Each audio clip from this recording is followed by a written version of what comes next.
This is The Tea Mind with me, Erica Moore. It's a space to slow down, step out of the noise, and see things a little more clearly. Some episodes are conversations around the moment that something clicked and what changed afterwards. Others are short clarity sessions, a few minutes where we sip tea together so we can come back to ourselves and think clearly in the middle of a full day. Because when the usual pace stops working and everything starts to feel a little bit unclear, the answer is rarely more information. It's usually a little more attention. A chance to pause and to see what's been overlooked, and to create enough space for clarity to find you. So welcome back to this week's Tea Mind podcast, and my guest today is Eleanor Cunningham. And many people might know Eleanor as the founder of Edinburgh Larder, a business that she spent years building around food, hospitality, and really that sense of bringing people together. And in fact, Eleanor was one of Etiquette's first wholesale tea customers way back in 2009, and her business is still going strong with 3 cafes in Edinburgh. But that is not the whole part of her story. As if that's not enough, Eleanor now lives in Dunbar, so we have reconnected as we're both in the same town. And she's now an abstract artist. She creates paintings that explore belonging, regeneration, and our connection to the natural world. And I think her transition from hospitality into art and really the merging of the two is really intriguing, and there's a lot to learn from her approach to life and work. And long before she started running cafes, Eleanor trained in textile design. So her abstract landscapes are really inspired by the landscape that's all around us, whether that's exploring memory, belonging, and the traces that people leave behind. So in this conversation, we're going to explore what happens when the identity that you've become known for is no longer your whole story. And we'll get into what landscape, creativity, observations means, and also the difference between building something in this world and actually making sense of it. So without further ado, I'm delighted to welcome Eleanor. How are you today? Thanks so much. Yeah, I'm really happy to be here. I'm good today. I've woken up in a bit of a funk this morning. So yeah, I've got my tea with me to cheer me up a bit. But yeah, I think I might be coming down with a cold. It's like towards the end of the term and getting towards summer, and everyone's kind of got a lot on their plate. But yeah, I'm good. I've done a bit of yoga and yeah, got some nice tea with me. So I'm good and happy to be here. Excellent. Yes, tea is a cure-all for everything, isn't it? Yeah. And yeah, it's just sort of running on that treadmill. I think everyone's just trying to get to their summer holidays, but it's annoying how we get to the break, a natural pause in our life like that, and then everything just hits us, and it's often a warning sign when we get ill and whatnot. It is definitely, yeah. But it's nice that the weather's getting a bit warmer, and it's looking nice outside today, so that's good. Great. So I'm really interested to dig into more of your story. So perhaps you can take us back to, I remember meeting you back in, I think it was 2009, when you came into the Etiquette tea room and we were tasting tea and you were about to open your cafe. Yeah, what was life like then for you? That was quite a crazy time. I remember meeting you at the Foodies Festival, and Yes. just I think that's the first time that we met. And you had this amazing tea stand, and I was thinking about setting up the cafe at that point. I think I was about to sign the lease, and it was all kind of very new. And I was so excited to kind of find new producers and suppliers, and seeing you there just seemed like it was kind of meant to be. Yeah, and having a really lovely chat about tea and trying lots of different teas was amazing. So yeah, I can't believe that that's nearly 17 years ago. It's a long time ago. Um, so yeah, at that time, I'd actually just finished working in finance. I'd worked in finance for about 7 years. I have had a really kind of weird, winding career path. As you said, I started out in textiles. So I went and worked in the London fashion industry for a little bit after I graduated. And that was really one of the only places you could get a job at that time. So I kind of felt like I needed to make the move down south. But as you've kind of hinted at in the introduction, what really inspires me is the natural world and the natural landscape. And I just didn't feel like I got enough of that in London. So I only lasted about 7 months down there and felt like I needed to run back up to Scotland to get some inspiration. And I trained in graphic design, um, but then felt also that that didn't really work for me. I didn't want to spend 24/7 on a computer. I loved the course, but it just didn't feel like the right thing. So I thought I'm just going to do some temping in a bank while I figure out what I'm doing. And I ended up being there for 7 years, and it was an amazing experience. I think I always knew that I wanted to set up a business of some kind. So I moved through all sorts of areas. I started in office management, and I moved through project management, trained as a project manager, and then went on to risk and strategy, and finished up in communications, internal comms. So it was a brilliant sort of foundation for running a business. But at that time, it was the second time that the business was about to be taken over, and it was about to become Lloyd's. And I was asked to move down to Bristol, and I just didn't want to do that. And I thought now is the time to get out and set up my own business. And I think at that point, I didn't even really know what that would be. I've spent a long time talking about food and making food with my family, and it's just always been something that is really close to all of our hearts. So it seemed like the kind of best thing for me to do. So when I met you, I'd kind of just travelled around a couple of different areas in Scotland trying to work out if I could be supplied directly by farmers and suppliers rather than kind of going through wholesalers, and really kind of creating a business to talk about Scottish produce and what that means. Yeah, It's really interesting that you've had this pull to sort of set up a business, but it also seems connected to the natural world. Like we're really passionate about getting local Scottish producers and engaging with them directly. I wonder where that pull and that deep desire comes from. I don't really know. I think I kind of have always been really fascinated by food. My mum and dad have always grown a lot of food in our garden, and they travelled a lot when they were young. My dad travelled a lot in his job, and we all kind of went to different locations around the world. I lived in America when I was younger for a bit, and I think it just made me fascinated by food and where it comes from. But I think walking up and down the centre of Edinburgh, particularly up and down the Royal Mile, I realised how little sort of conversation at that time there was going on about what Scottish food really was and how the ingredients could be used in a more kind of modern way than people knew about. I think everyone instinctively thinks of haggis and smoked salmon and whiskey, but I really wanted to kind of use the ingredients in a bit of a different way and an affordable way as well. I was really interested in making that food affordable to most people. Um, so a kind of cafe concept just seemed like the right thing to do.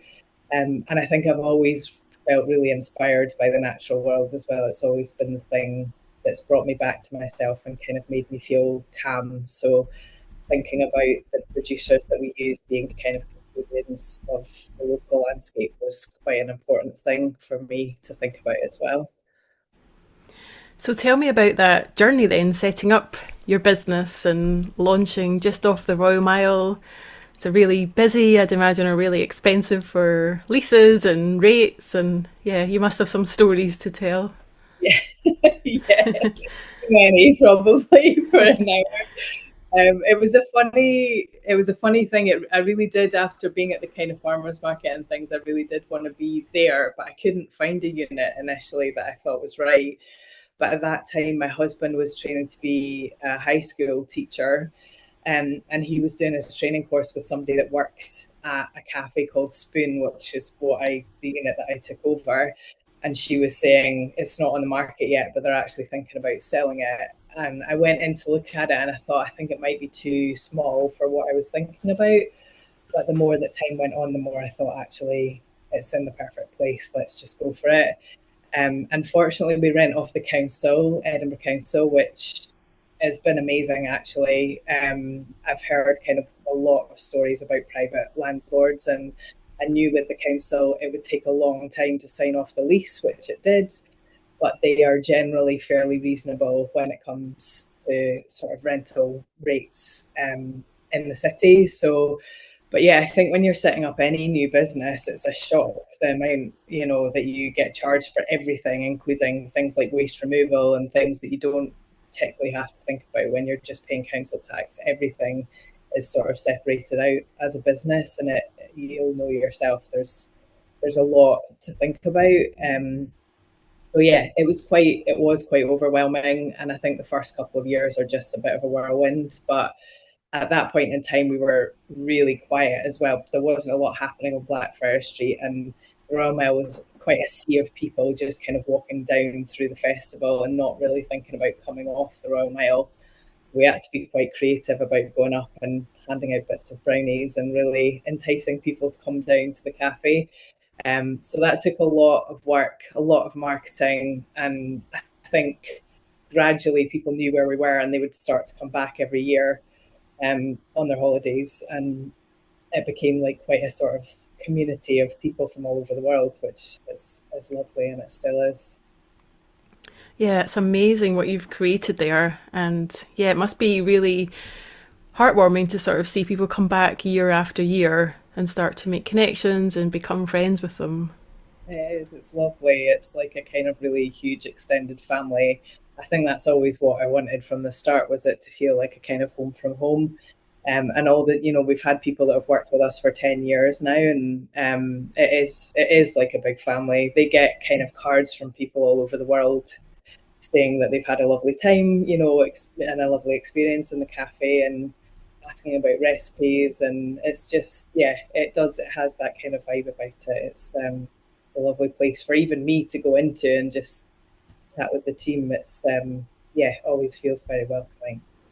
Yeah, and those little mementos and little kind words from customers mean so much when it's such a hard job and there's so much work and dedication goes into it. So yeah, those little things do mean an awful, awful lot. More than people know, I think.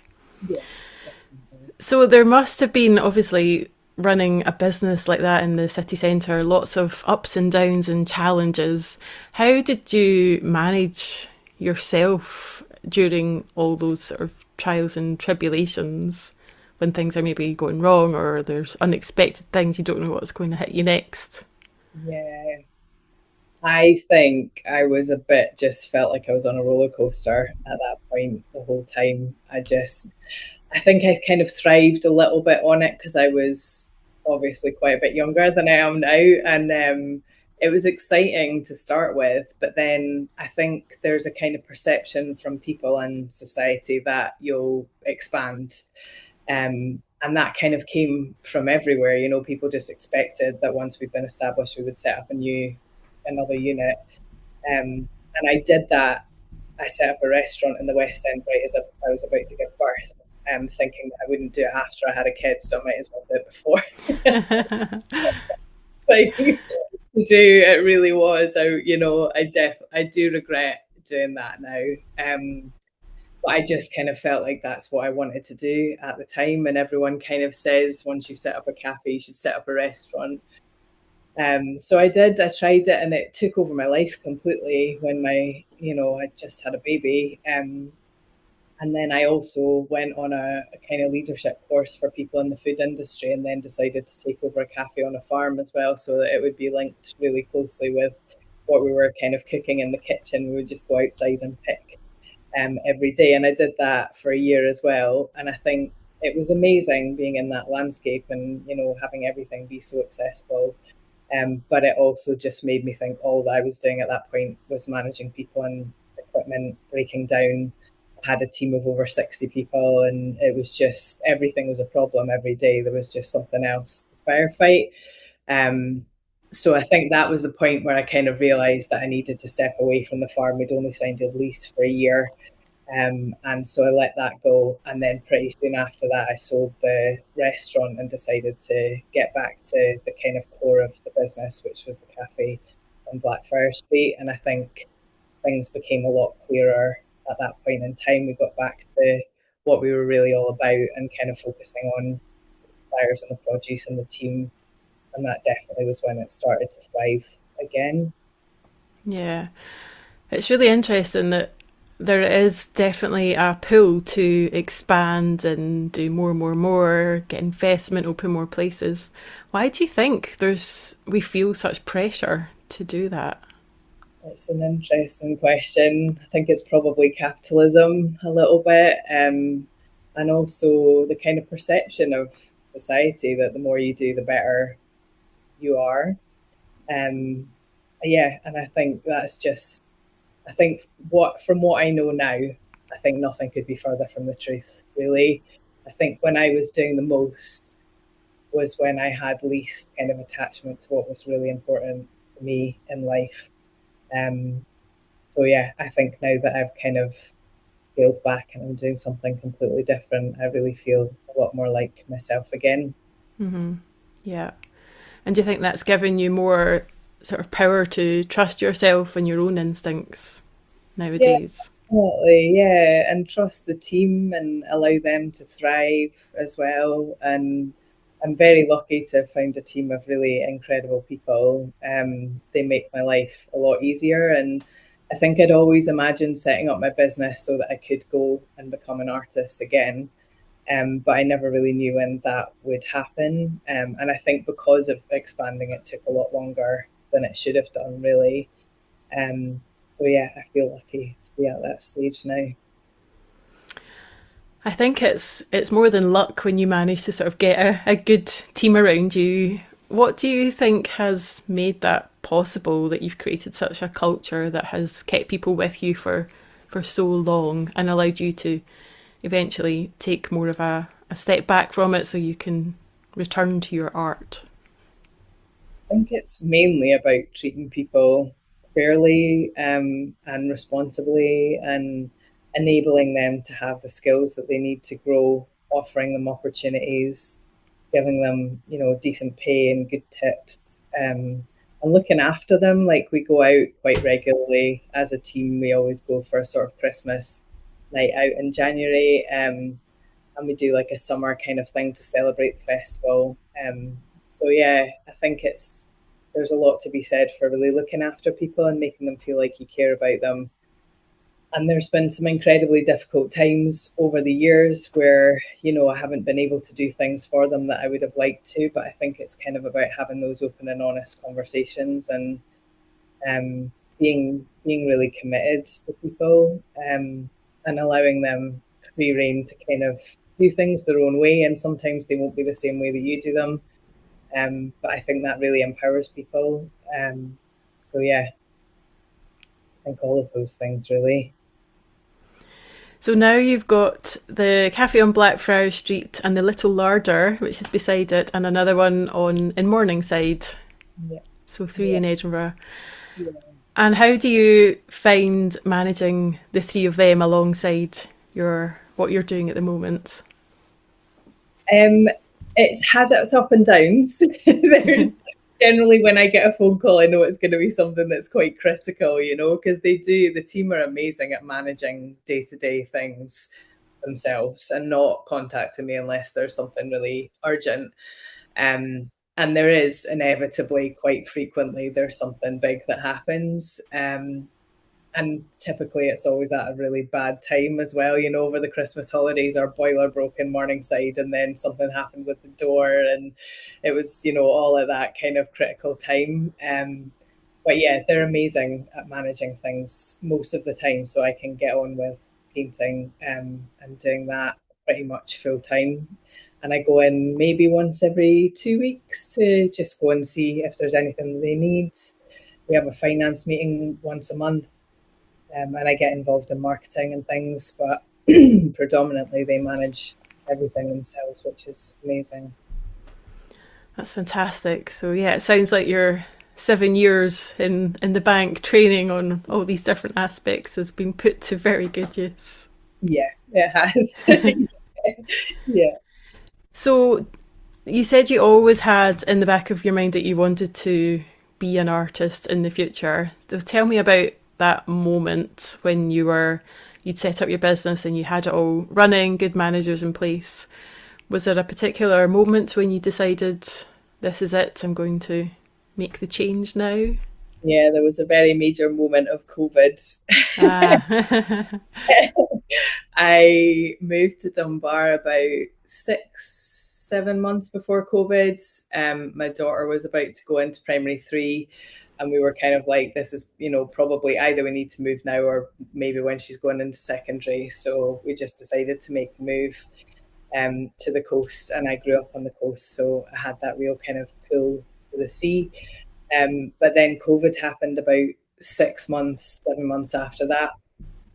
Um, and obviously, when it happened, we had no idea as business owners how things were going to pan out. It was just a state of panic, I think, for quite a long time, until we worked out what was going to be happening to support businesses. And I thought, how can I use this time when the business completely shut down and I had, nothing anymore really. Like I was, kept all the team on and things, but I just was really at a loss with what to do. And I thought the really like the most positive way that I could use the time was to start painting again.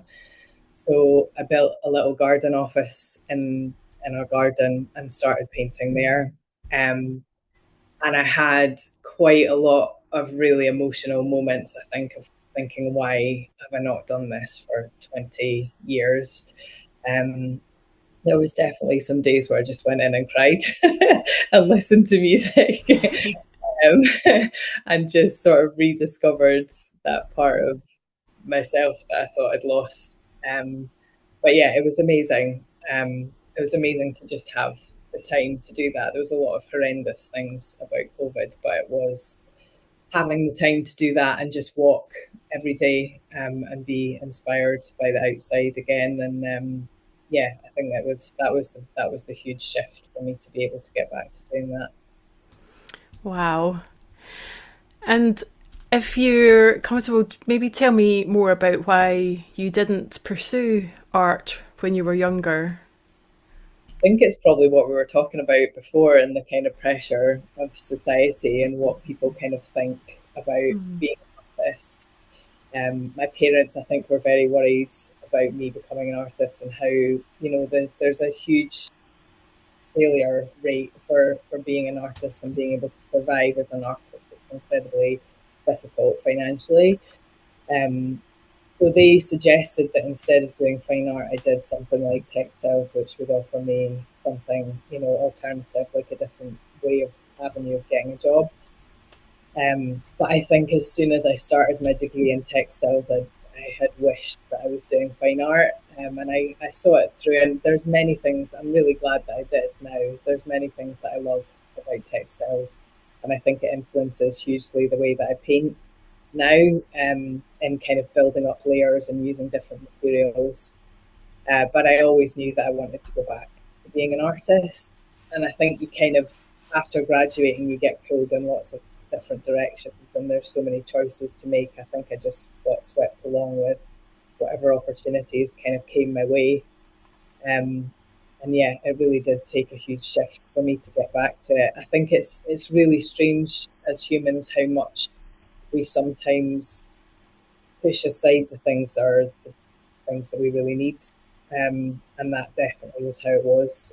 It felt really scary to kind of go back painting again and to do that. And I think that's why I probably didn't allow myself to do that for a very long time. And it took me having all the hours in the day to be able to really make that happen.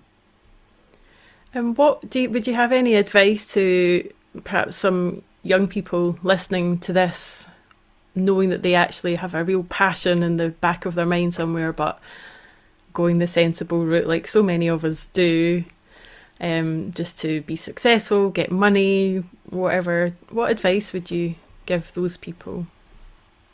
I think it's amazing now that you can have a kind of portfolio career, and that's a really normal way of doing things.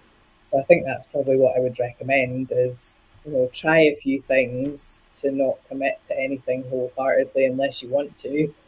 But try a few things, maybe something that gives you a little bit more financial security, and then, don't let your passion for whatever you really want to do fall by the wayside, because yeah, it's important to keep that going. Yeah, definitely. So tell me more about that time during COVID then, when you'd created your garden painting studio and you were getting back to painting. It sounds like there was an awful lot coming up for you. What sort of things were you learning about yourself? I think just how much creativity has always played like a huge role in my life, and I didn't know it growing up, but I've gone through the kind of process of finding out that my daughter has dyslexia and ADHD, and reading about those things. I haven't been tested, but I feel, a lot of what she's kind of gone through in school, I experienced myself at a time where people weren't really talking about any of that, or enabling you to do things in a different way. And I think painting and drawing was the one thing where I always felt like my mind was quiet. I just, I could allow my thoughts to just set aside and not think about anything. So I think all the way through my childhood, I recognised that my brain is on the go all the time, thinking about things. And when I drew, it just stopped, or did anything creative, actually making anything. It just quietened down. So I think it made me realise how important that is in my life and how much I'd missed it. And I think just the process of making things is such an incredible thing. It gives you a lot of resilience, I think, 'cause nothing that you ever create is going to turn out the way that you think it will. And sometimes it's better and sometimes it's a lot worse. But you have to just pick yourself up again and just start again, even if it's not what you thought it was going to be. And you always learn something along the way. So I think it just kind of made me understand again how important that process is for me. And was landscape always the key to your art, or did that sort of evolve over time? I think it was. I've always been very fascinated by the natural world and drawing and taking photographs of nature. And I think walking in the landscape was a huge part of my practice and my process. Just noticing things and being out and taking a lot of photographs is what I do kind of when I'm walking. I'll sometimes sketch as well when I'm out in the landscape.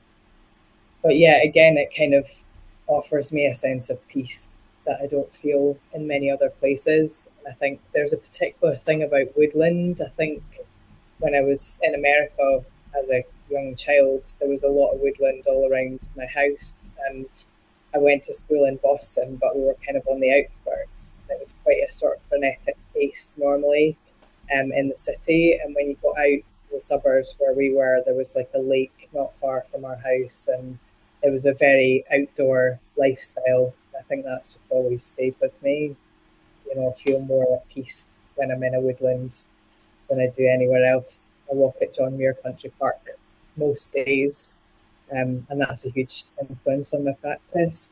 And I think you'd mentioned as well the kind of an impact. The other thing that I take a lot of photographs of is stone.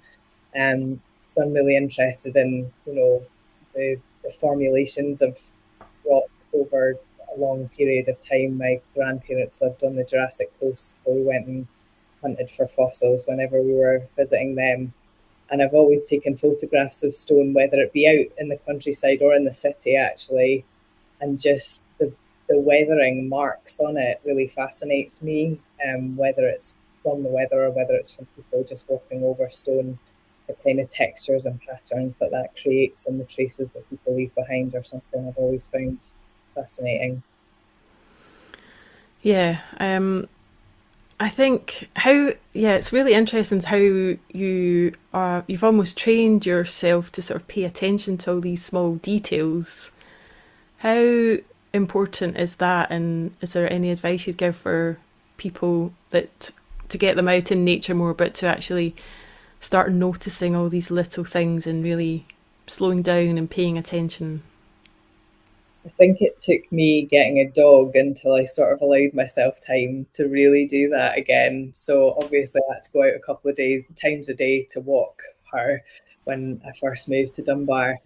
But also she just loves to sniff absolutely everything. And so you'd have to stop every 5 seconds for her to do that. And it did my head in to start with. And then I kind of thought, actually maybe it's okay to just stop every few minutes and look at something.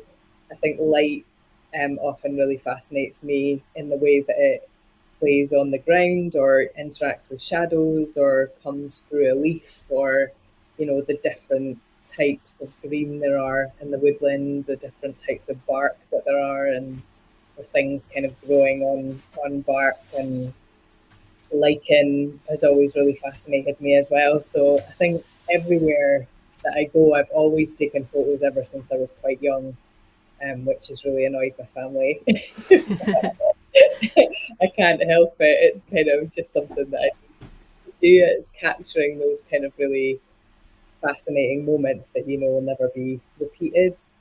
But yeah, I think just knowing that it's okay to slow down and allow yourself that time to notice things, and just noticing what does catch your eye, because it'll be different for everybody, whether it's a colour or the way that light is dancing on the ground, or it'll be something different for everyone.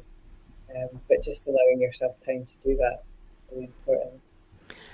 And do you think that's something you've always done before you sort of picked up art again, or has art almost given yourself that permission because you're then doing it for a reason, so it's okay to stop and photograph it?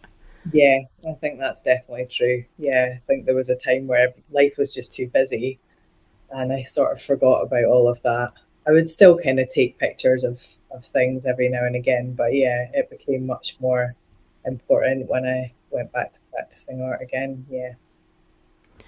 And I'm curious how you sort of marry the two worlds when you can get lost in a landscape and being really present. And I'd imagine you sort of, it's easy to lose track of time just really being in that moment, which is amazing. But then what happens when you get a phone call to say the boiler's exploded and the fire Yeah. brigade are here or whatever? How do you manage that and the sort of the fear of the unknown, which business owners often experience? Really hard. It's really hard, especially when, a really important bit of artistic practice is being in a state of flow. Yeah. And you get a phone call like that, you're very much not. That's kind of broken immediately. I do kind of try and separate things by sometimes like switching my phone off, or letting the team know that I'm going to do that. But yeah, I think it's taken me a long time to get to a point where I feel like I can deal with things quite quickly if something like that comes up, and then I can let it go and kind of get back to what I was doing. Sometimes it takes longer than others, depending on what the problem is. Um, but I think I've got better at not letting the stress take over and just thinking, actually, I've dealt with that now, so I'll get back to what I was doing, and then focus on whatever else needs to be done later on in the day. And can you tell me more about some of your exhibitions? Because I'm really interested in sort of the way that you look at landscape and the memory that places hold, and also the power of pausing, whether it's for ourselves or for the landscape, that sort of place itself. Can you maybe elaborate on that a little bit? Yeah, I finished a master's last summer, and it was a 2-year master's with Falmouth University. Um, and I think that really encouraged me to kind of think about what was important to me. And I think just noticing that the human impact faces of people being in landscapes or things being in landscapes over time, is just a really incredible thing, especially around here where we are in Dunbar. The geology around the kind of cliff faces and things here is just unbelievable, really. The amount of time that has passed since most of those things were formed is just incredible. Um, and so, yeah, it just made me think about that more deeply, I think, and how amazing it is that there are generations and generations that have gone before us. John Muir is a huge figure in Dunbar, and a very important person for kind of conservation. So I think it just made me think a lot about that side of things and how much it influences my practice. And it was the exhibition that I did for my masters over in North Berwick that really kind of grounded me in that. I think it was our tutors that were getting us to think about things slightly more conceptually and almost as if you were walking into a room or a gallery space, and it was like it, what influenced your work. So it almost looked like a woodland. Um, so I chose a building that had a corner window that looked out over the John Muir Way, and it had kind of signage for John Muir out the window, so you could kind of see that already in the room. And then I got kind of pillars that I wove paper through and had drawn marks that represented kind of leaves and trees. It was all about the storm that happened, Storm Marwyn, and kind of took out a lot of the woodland at John Muir and the impact that that had on me and on the landscape and how connected we are to the landscape in that way. I think when it kind of suffers a period of turmoil, you feel like you're doing that yourself. If you used to walk in that woodland and it's gone, all of a sudden it's like you're missing a part of yourself. But then how it regenerates over time is very similar to how we do as well. It's kind of, there were layers of sort of undergrowth that appeared over quite a long time, and the Forestry Commission left that to happen for years before the trees were kind of cleared. So it made me just think about how we and the landscape regenerate ourselves over time, and how it takes a long time, and that will happen throughout your life. There's these periods where you feel peaceful and calm, and there's other periods of turmoil where unexpected things happen, or for whatever reason, you don't feel like you're in the right frame of mind or the right place. And how connected that makes us to the earth, really. So yeah, it made me think about things in a really different way, just having that three-dimensional way of exhibiting work. I did have paintings as well, but I sort of I've always collected a lot of objects from the coastline, and I exhibited them in kind of display cases as well. And it became a sort of interactive thing where people could pick up something that interested them and have a look at it and then put it back. So the audience became part of it as well. And we had a big conversation at the end of the exhibition about, yeah, how people related to it and what it brought up for them. And I collaborated with a couple of other people on it as well. So there was a musician who collaborated with me and created a piece of music relating to the paintings. And then a photographer as well, who took aerial images of a lot of the landscape around Dunbar. And I think that sort of sense of connection and collaboration is really important as well. Yeah, and I've watched the YouTube video with the three of you talking about the whole process and the journey and the impact as well. I think it's really, really powerful. And I guess a lot of people were shocked just how much they felt the impact of Storm Arwen on the natural landscape around them, which people, I guess, all over the world will be familiar with from different storms. How important do you think art in this way, in letting the sort of general public sort of really experience it in a really hands-on way like that? What does that give people? Why is it so important? I think it definitely gives people a sense of connection and sort of shared identity and shared belonging in a place.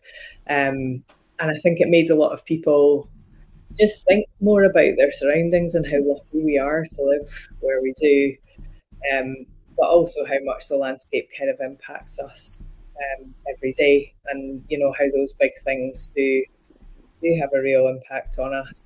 But I think it was a real kind of bringing people together. It just created a real lovely sense of community and sense of identity, in a way that I don't think I've ever experienced before either. And I think art quite often has the power to just enable you and others to see things in different ways. It has the potential to come up with really creative solutions to big problems. And even if that solution is just creating a sense of community and understanding around a big thing that's happened, I think it's really important way of bringing people together.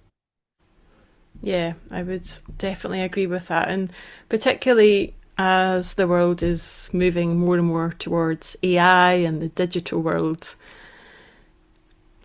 I think art and creativity has a huge role to play going forward. And personally, I think it's going to be more and more important because it's one of these things that we can't, only humans can do. It can't be replicated properly. So, yeah, do you have any advice for people sort of setting out on their career journey or maybe thinking about transitioning or trying something new or picking up a paintbrush for the first time? I would say do it, and no matter what the result is, it's not really about what it looks like. It's about the process of creating something. The musician that I worked with actually started painting when we were working together, and he was like, "What I'm painting is not what I thought I would paint. It's using all these mad colors, and I don't particularly like what it looks like, but." It offered him that kind of sense of peace as well. And yeah, he found that he really loved that process as well. So I think just go out and do it, and don't worry about the result really. But also just keep practicing. My artwork has changed dramatically since I went back to painting again. And I think just the more that you keep doing it, the more success you feel like you're getting. You never feel like you're at a place that you like as a final point. It's always evolving and always moving, but it's a really incredible experience to have. So whatever that is, whatever that thing is that you feel passionate about, just keep doing it. And I think the food industry is the same. There's an amount of human love that you need to put into really wonderful food that I can't see being created by a robot. Who knows what will Yeah. happen? But I think it's very similar. It's a very creative human thing as well. And I think the that there's a fascination with that at the moment. There's a return to craft and things that have taken a long time for human people to do. So that's a heartwarming thing. Yeah. Yeah, art and food. I wholeheartedly agree. And I'm one of these people that has always been told, like, I'm a rubbish drawer. I've never picked up a paintbrush at school, I don't think ever. But actually, in the past fortnight, I was in a shop and I just found myself drawn to these sort of little canvases and like they had really cute paints. So I bought myself a little set and a little 15-minute how to draw paint book thing. And I've just had the most wonderful time. I'd never show them to anyone, they're not very good. But I found it really cathartic, sort of a really good way to get out my head and a really good way to relax as well and to draw whatever's coming up. I've Yeah. really enjoyed the process and it's really sort of opened my eyes. And there's lots of techniques that you can learn as a beginner that actually make it sort of passable work. So Yeah. Definitely. There's loads of videos, isn't there, on YouTube and TikTok and all these things online now, which is amazing. But I'm glad that you found that. It's a lovely thing. It's quite meditative. I think for anyone that finds meditation hard, it's an incredible way of getting out of your head and getting out of yourself and kind of, yeah, just being at peace doing something else. yeah, I've been using it as part of my tea routines the past couple of weeks. So whenever I'm having my tea, just for 5 minutes or whatever, I'll just have a little painting session, and yeah, it's really restorative. So something I'm going to keep up this summer, just for Yes. fun. Yeah. Yeah. And at the moment, I think I've read that you are sort of between exhibitions and you're consciously taking a pause so that you've got time to experiment and play and take some risks. And I love that idea of building an intentional pause into your life. Yeah, tell me more about that. Yeah, I think particularly last year I got swept up in finishing the masters and doing the exhibition for that. But then also very soon after that, I did an exhibition with the Cyrenians in Edinburgh, which was amazing. But it was only a couple of months after, and then I had a solo exhibition at the Dundas Street Gallery as well. And I think by the end of last year, I just felt a bit like I'd burned myself out and that I wasn't kind of enjoying the creative process anymore. So I think that is the point where you really need to return to playing, and your practice is always evolving as an artist. And I think if you don't allow yourself those periods of peace to sort of think about what you want to do next and allow yourself time to play, it all just becomes quite monotonous, and you just feel like you're in a bit of a treadmill and you're not really enjoying the experience. So I'm lucky that I can do that, that I can take a bit of time out. I have another business which supports me financially, so I'm able to do that. But it has been really important. I think you just don't move on in anything unless you allow yourself periods of time to reflect and think about where you've been and what you want to do differently. So I think that's critical in anything that you do. But yeah, it has been amazing. I only now, after doing that for a month or two, feel like I'm kind of getting to the point where I'm doing something that I'm enjoying again. So yeah, it's taken quite a while, but it's been amazing. So it sounds like you've learned to listen to yourself and to gift yourself that time and Yeah, sort of listening really to what you need. What other sort of lessons has the past 20 years or so, sort of having a business and returning to art, taught you? I think just that doing less is really when things start to kind of come together, when you allow yourself time to reflect on what you've done, and what you need to do differently. It's so critical, to anything in life. I think it's a really easy thing to get caught up in, being a workaholic. Essentially, that's definitely what I was in the early days. And it's so important to kind of notice what's going on around you and live your life as well as doing what you want to be doing. So yeah, I think walking outside and allowing myself time to do that has been really critical. And just knowing when I don't feel like I'm in the right frame of mind, I think that's another thing, that when you're caught up in working so hard all the time, you just don't feel great all the time. And you kind of take that as a sort of normal way of feeling. And it's not until you allow yourself a bit of space to really sit in quite a lot of discomfort sometimes and think about what it is that you need to change.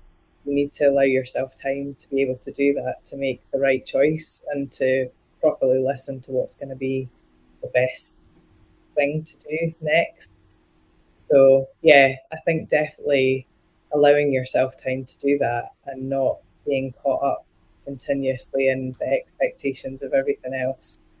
It's a really difficult thing to do a lot of the time, but I think, like I did this morning, woke up not feeling great. Normally, I would have just run out the door and ploughed myself into doing something and forgotten about it. Whereas just taking a little bit of time to reflect and do a bit of yoga or something, light a candle and have a cup of tea, has made me feel like a different person. And I know that that won't be the same for everyone, especially if you're going through really huge, difficult things. But yeah, I think just being kind to yourself, is a really important thing. Yeah, and just really pausing to listen to yourself and trusting that you know what you need, which is, yeah, much easier said than done, but Yeah, vital. And I think it's something we end up, I don't know whether we have to, but we end up having to sort of practice more as we get older as well. yeah, definitely. I think going through this period of life, you realize how critical that is, for sure. Yeah. Being a woman going through perimenopause and things, I don't know how people in kind of really high powered full time jobs cope with it, because, yeah, my brain's been all over the place. So it's really important more now than ever, I think, to just give yourself a bit of space and time. Yeah, no, I agree. And I think we learn really valuable lessons as well, almost when we're forced to sort of take a little pause and step back and reflect a little bit more rather than just ploughing on, ploughing on. I think there's a lot of valuable lessons there as well. Definitely. So, cheesy question, but I'm curious what success means to you in this period of your life. Wow, that's a really difficult thing. I think it's probably finding a sense of peace in yourself, because that's something that I have not had for a lot of my life, I think.